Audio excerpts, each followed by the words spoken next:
Yo, Shalom, what's up? Hey, if y'all still have questions about what color Esau really was and the color red in the Bible, stay tuned. This is series right here.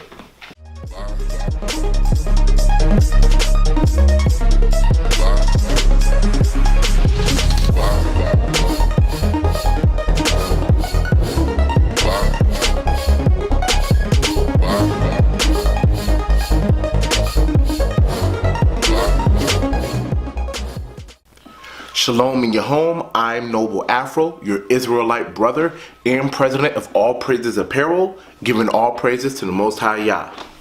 I meditate on scriptures and study the word quite a bit.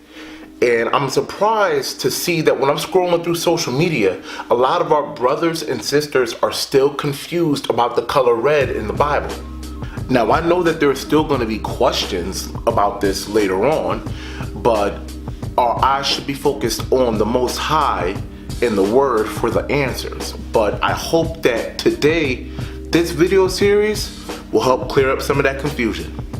When it comes to the color red, there are many different words for it in the Hebrew language. Today we use many words to help us narrow down the desired shade of red. Whereas in Hebrew, words were determined by the functions and origins of the color rather than the shades. In this video series, we will focus on 4 Hebraic words for the color red: Adam, Adamdam, Adom, and Admoni.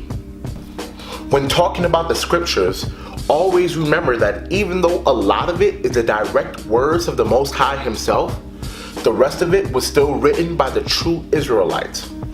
So comparing these two things in manner and not righteousness, the Bible can have the same scheme as a well-written rap. It can tell a story and dish out details like Slick Rick, or have the complexity of a big pun song, hitting different subjects to tie things together at the end of the chapter while being cryptic with messages by referencing words and key elements from another passage, or speaking in slang or mixed language. Speaking of mixed words, let's go to our first Hebraic word for red, Adam. Now we normally see Adam, as a name, and even though it is the name of the first man that was created by the Most High Yah, to me it's still considered to be a pretty boring one. After this breakdown, you will understand just how brilliant the name Adam is. Alright, so Adam can be found in verses like Exodus chapter 35 verse 23, Exodus chapter 39 verse 34, Lamentations chapter 4 verse 7, and Nahum chapter 2 and verse 3. The color Adam is applied to things like red dye, red wine, rubies in a way, and skin, and normally is imagined to be the colors of wine red and blood red. It is appropriate to use Adam in things that go through a process to be made red. For example, if I spilled wine on a white shirt, it will be stained Adam. Or if I wanted to dye a white shirt any shade of red, it is now Adam.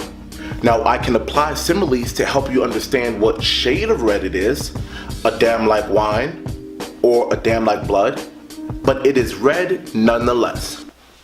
So what does this have to do with our first forefather, Adam? Let us go into the breakdown. In Lamentations 4:7, Adam is applied to the skin of the Nazarites as being more ruddy in body than rubies. This is a poetic exaggeration, like in a rap. To get a better understanding of this, let's examine verses 7 and 8 in its entirety. Her Nazarites were purer than snow. They were whiter than milk. They were more ruddy in body than rubies. Their polishing was of sapphire. Their visage is blacker than a coal.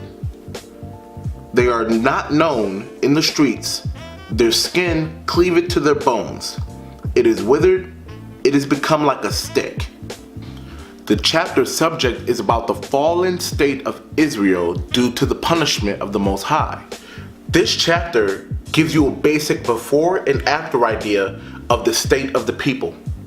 In verse 7, the Nazarites are compared to three colors: white, ruddy, ruby red, and sapphire, the most desired blue.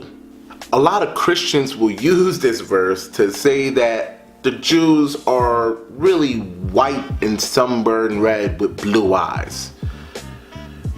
They are dead wrong. The whiter the milk in this verse can actually be applied to their clothing or even combined with the previous paler than snow as an elaboration on their previous state of righteousness. Adam in this verse is applied to the skin with the phrase ruddy in body. Here's a cool side note. The polishing of sapphire, gizra being the Hebraic word for polishing in this verse, is actually referring to the ribbon of blue being a set apart feature in our appearance, because it is what sets us apart from the Gentiles, reminding them and us that we are a separate people from a separate place. Now, a lot of soldiers from a lot of camps like to use verse 8 as proof that the Jews were black. Now, if this is stated in front of a scholar, they might point out that the blacker in this verse is actually a negative transformation of the skin that's mentioned in verse 7 that suggests disease, famine, and illness. This is also demonstrated in Job 30:30. Poetically, this also represents the continuous state of mourning that Israel is in, along with a deep depression. And this is also demonstrated in another popular one, Jeremiah chapter 14 verse 2. Now let's get this straight. I am in no way at all saying black is bad. King Solomon was black and beautiful, as stated in Songs of Solomon chapter 1 verse 5. In fact, darker is a more accurate translation of the Hebraic kashak in Lamentations 4:8, but blacker is substituted in to complete the color scheme of verse 7. Just make sure you pay attention to the context of the scriptures when focusing on translation issues in the Bible. You'll be good. Now let's take a look at Adam. Adam has three words in it. Adam, meaning red, Dam, meaning blood, and a shortening of Adamah, which means earth. Adamah also has the word Adam in it to point out the general shades of dark and light red earth tones.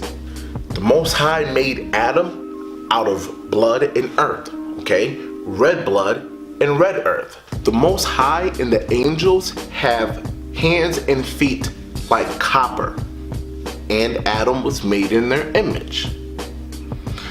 You're probably wondering why I said copper instead of brass, alright? A lot of people criticize the Bible for being tampered with and mistranslated. An Israelite with a great zeal for Yah and a healthy pride for our ancestors might disagree with that, but the truth is, they're right. It's fact, man. When our forefathers recorded our history in the words of the Most High, everything was perfect. Although some errors may just be due to the fact that wording was different during the times of translation, nevertheless, brass is a mistranslation. Should be copper. Nations that hate us changed, even destroyed many of our books during our many captivities, and we would be foolish not to acknowledge that fact. The Jews of the Old Testament, I should at least throw in there, used pure copper and not copper alloys, which is copper mixed in with other stuff. and they sparkled like the appearance of polished bronze. That should say copper. There was no bronze back then. If you have a Zondervan Bible Dictionary, go ahead and turn to page 366. It'll have that gold helmet right there. The page title is Minerals of the Bible. Go down to category B, which is metals, and go to number 4, which is copper/bronze. The earliest reference, King James Version, to brass was that in Genesis 4:22. This was likely pure copper, though it may have been bronze. I will add that bronze may have been used for executive equipment, such as bondage for prisoners, spearheads, and shields of war. But for the most part, the Jews did not mix copper with any other metal or alloy. You can also find this at JewishEncyclopedia.com. Just type in metals and go down to copper. This means that Adam would have been red earth / copper colored and not ruby red. Copper is a red metal after all. So going back to Lamentations 4:7, the Nazarite's skin would have been an earthy copper color instead of a ruby red. Ruby is added to the comparison to point out the preciousness of the Yah-made people. Now our next word for red is Adamdam, which is a combination of Adam, red, and dam, which is blood. This word actually means reddish pertaining to the skin, as in an irritation or disease in the skin. Becoming red by blood in the sense of an infected sore, boil, pimple, or other spots on the skin. Alright, this is very clear in Leviticus 13:24. Or if there be any flesh in the skin whereof there is a hot burning, and the quick flesh that burneth have a white bright spot, somewhat reddish, which is a damdam, or white. You guys get the picture. I mean, that one's pretty simple to me. This concludes part 1 of this series. I hope that this has been very informative and interesting.